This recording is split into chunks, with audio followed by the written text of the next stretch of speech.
Hola, hola, ¿cómo están? Mi nombre es Carmen Camino, llevando su luz a tu camino. La Biblia no es una colección de historias de héroes humanos. No, la Biblia es la historia de un héroe redentor que transforma a personas débiles y ordinarias por medio de su gracia poderosa. Piensen en los personajes que caminaron a través de las páginas de la Escritura. Por ejemplo, Moisés no era un líder nato. Él le rogó a Dios que mandara a otro a Egipto.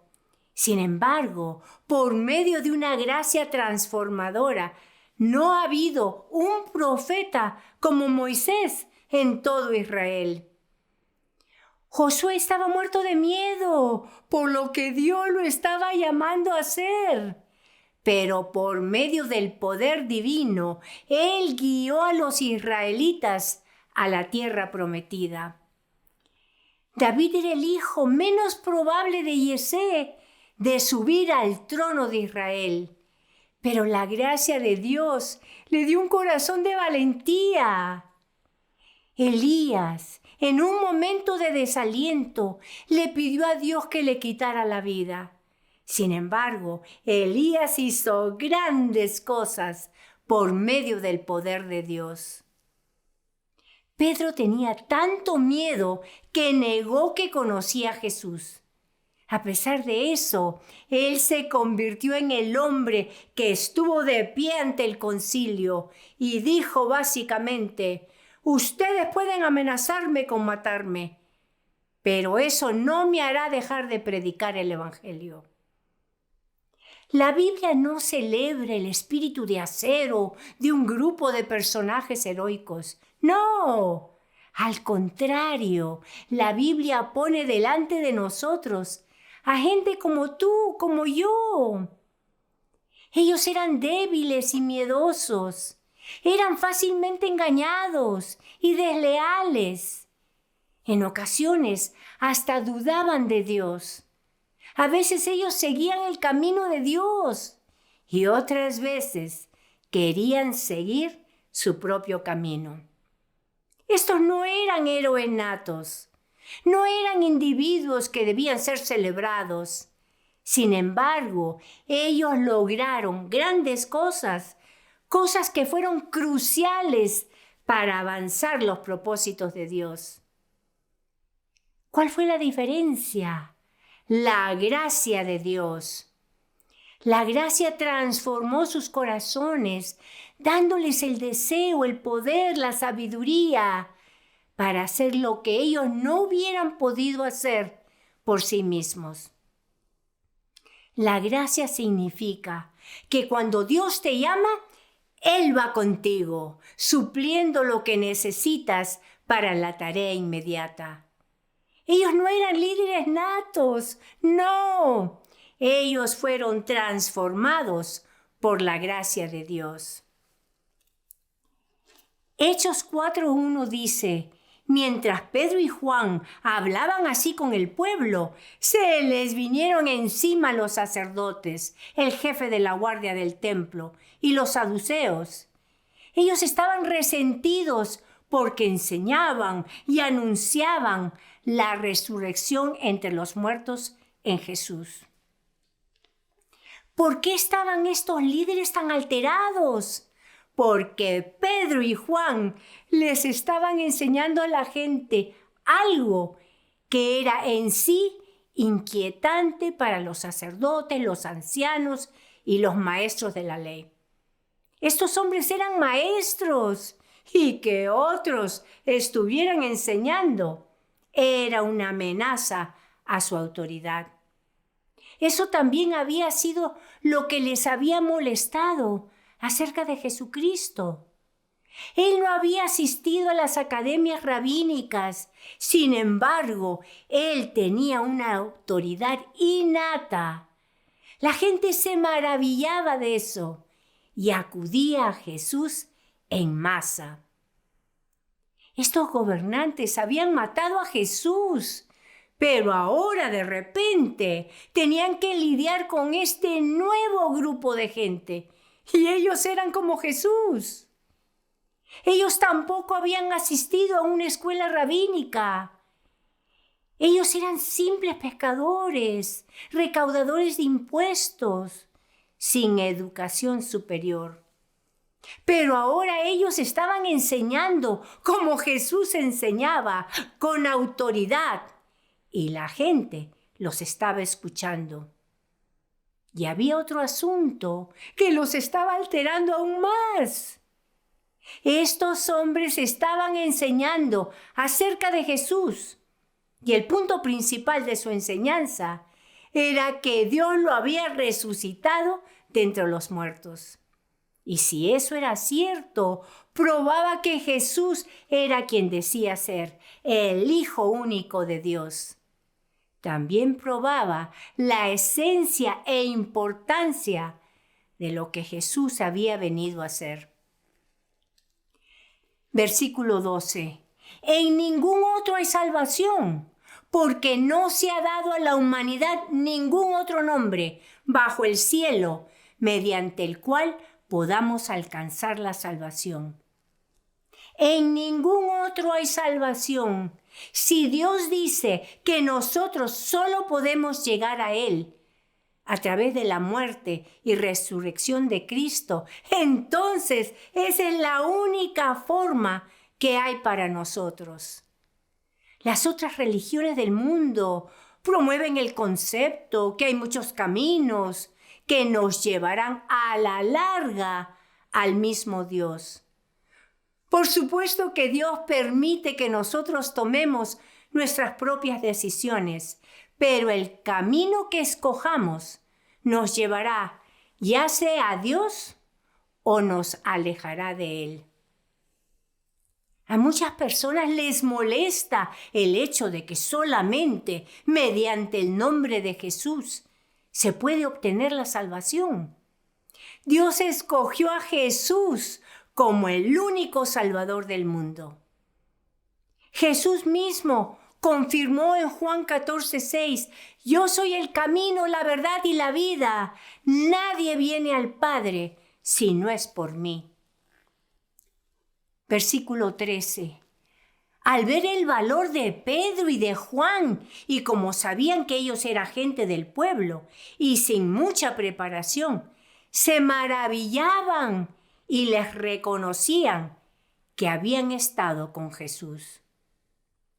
Los miembros del concilio notaron que Pedro y Juan no tenían ninguna preparación religiosa.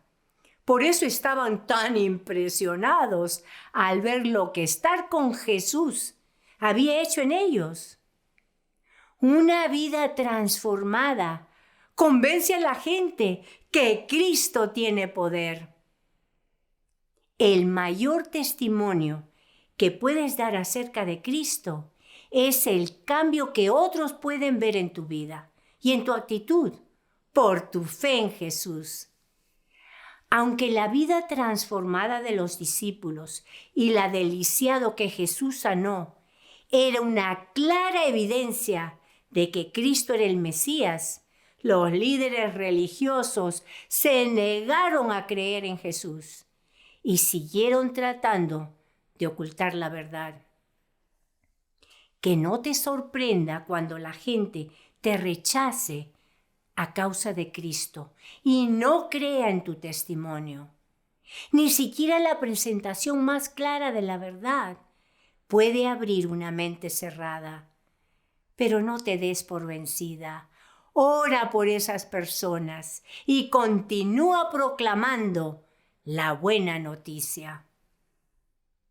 Puede que algunas veces no queramos hablar de nuestra fe en Cristo para que la gente no se sienta incómoda o nos rechace.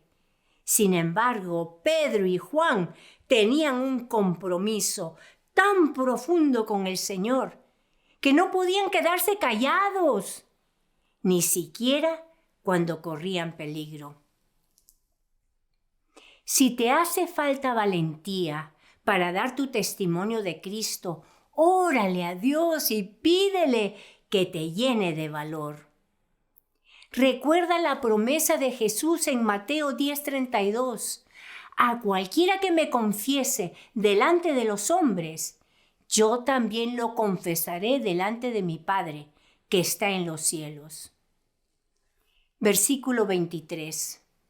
Una vez que Juan y Pedro fueron puestos en libertad, ellos se fueron con los suyos y les contaron a todos lo que los principales sacerdotes y los ancianos les habían dicho.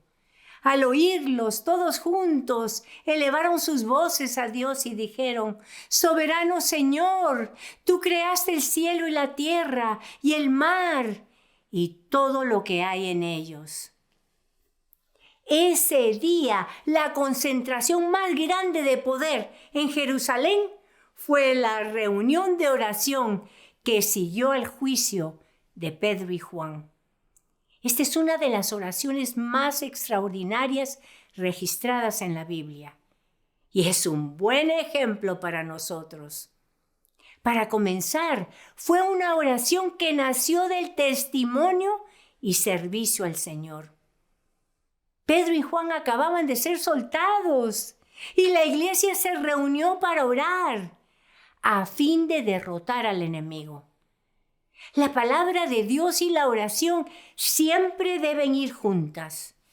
Jesús dice en Juan 15:7, si permanecen en mí y mis palabras permanecen en ustedes, pidan todo lo que quieran y se les concederá. A través de su palabra, Dios nos habla y nos dice lo que quiere que hagamos. En la oración, hablamos con Él y nos ponemos a su disposición para cumplir su voluntad.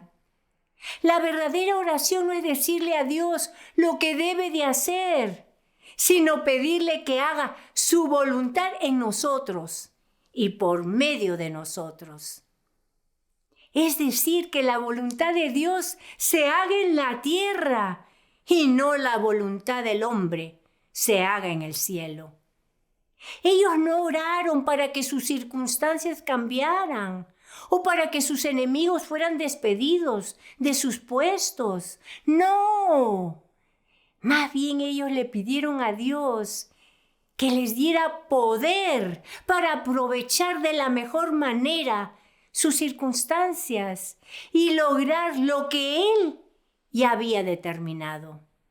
Le pidieron capacitación divina y Dios les dio el poder que necesitaban. Phillips Brooks escribió: no oren por vidas fáciles, oren para llegar a ser hombres y mujeres más fuertes. No pidan tareas iguales a su poder, pidan poderes igual a las tareas. Así es como los primeros creyentes oraron y así es como el pueblo de Dios debiera orar hoy. Ellos no pidieron protección, ellos pidieron poder.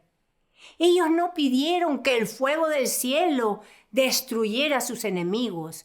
No, ellos pidieron poder del cielo para predicar la palabra. Y finalmente, noten que ellos querían glorificar a Jesucristo, al Hijo de Dios.